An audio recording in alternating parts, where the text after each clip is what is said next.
1996 সালের 15 মে যাত্রা শুরুর পর নানা প্রতিকূলতা পেরিয়ে বর্তমানে বেশ পরিণত ভোমরা শুল্ক স্টেশন। 28 বছরের ব্যবধানে রাজস্ব আদায় 2 কোটি টাকা থেকে ঠেকেছে 1000 কোটি টাকায়। কলকাতার সবচেয়ে কাছে হয় দিন দিনই বাড়ছে এই শুল্ক স্টেশনটির গুরুত্ব।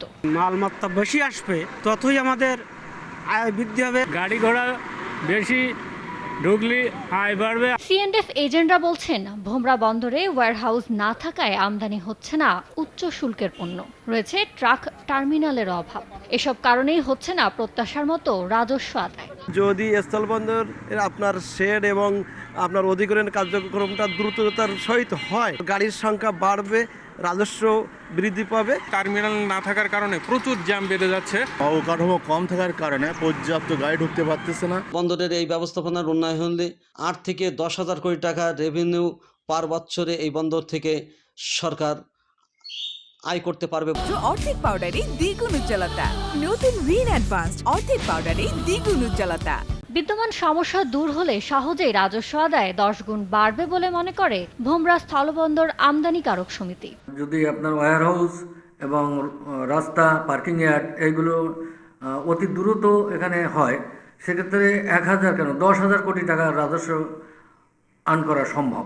বন্দর কর্তৃপক্ষ বলছে, ট্রাক টার্মিনালের কাজ চলছে, দ্রুতই নির্মাণ হবে ওয়্যারহাউস। উভয় পাশের স্থলবন্দর আমাদের সম্প্রসারণ এবং ইন্ডিয়ান অংশের স্থলবন্দর যখন হয়ে যাবে, তখন সরাসরি স্থলবন্দর টু স্থলবন্দর যানবাহন এবং গাড়ি আসা যাওয়া করতে পারবে। বন্দরটির সম্ভাবনা সবটুকু কাজে লাগাতে শীঘ্রই ভোমরা শুল্ক স্টেশনকে কাস্টমস হাউস ঘোষণা করা হবে বলে জানালেন ভোমরা কাস্টমসের উপকমিশনার। কাস্টম হাউস পূর্ণাঙ্গভাবে শুরু হলে এবং বন্দরের অবকাঠামোগত উন্নয়নের কার্যক্রম চলমান রয়েছে। ভোমরা কাস্টমসের দেয়া তথ্য অনুযায়ী চলতি অর্থবছর ভোমরা স্থলবন্দর থেকে রাজস্ব আদায়ের লক্ষ্যমাত্রা ধরা হয়েছে 1009 কোটি টাকা। প্রথম 4 মাসে আদায় 397 কোটি 62 লাখ টাকা, যা গত বছর একই সময়ের চেয়ে 135 কোটি টাকা বেশি। সময় সংবাদ, সাতক্ষীরা।